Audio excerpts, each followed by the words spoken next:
What is up, farming family? How y'all doing today? Today, we are checking out the Swice Swift Pro. Bro, the name of this paddle drives me nuts. Like, absolutely crazy. But yeah, other than the name, I'm going to get into everything about this paddle. I do have a code with them. It's Farmer10 for 10% off. This is a mix of carbon fiber and Kevlar for the face. It's elongated.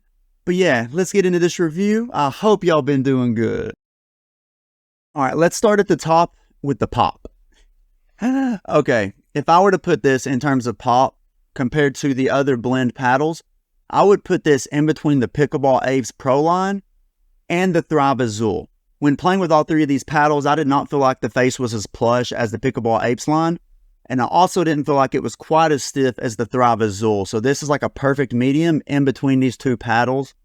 Now, in terms of power, the swing weight on this wasn't as high as some of these other elongated paddles, and I could definitely tell that when it came to the plow through.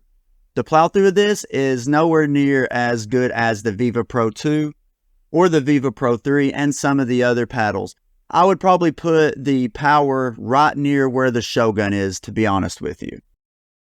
In terms of control, you heard what I said about the pop. It's in between the Pickleball Pro Energy Line S and the Thrive Azul. So in terms of control, I feel like it fits that perfect medium in between them as well.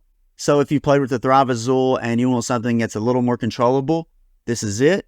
But if you're playing with the Pickleball Pro Energy Line S and you're wanting something a little bit poppier and that's a little bit harder to control, this one's it as well. But just know, in terms of control and pop, this is middle of the line compared to other paddles with similar face structures. When it came to the spin, it got 1,845 RPMs, which is literally in the middle of the road of all these raw carbon fiber paddles. It's not going to get as much as the Rhombus R2 Pulsar FX, the Volair Mach 2 Forza, but it's also not like down in the dirt with the Adidas metal bone that I roast in every video that I do. But yeah, if you're wanting something that's mid to high tier spin, this one, isn't going to disappoint you, but just don't be expecting the Volair Mach 2 Forza and the R2 Pulsar spin numbers. When it came to the swing weight of this paddle, it was 120. Like I mentioned before, the swing weight is not quite as heavy as the Hue Def Viva Pro 2, Viva Pro 3, the Rhombus R3 Pulsar FX. So I don't think the plow through is there as much as it is with those paddles. So if you're wanting something that's a little bit lighter than those other elongated paddles, this one's swing weight is a little bit lighter, but it's still going to be heavy for people who struggle with elongated paddles. This isn't the Magic Unicorn elongated paddle that anybody can swing. If you have a problem with elongated paddles, I would just skip this one as well, to be honest with you.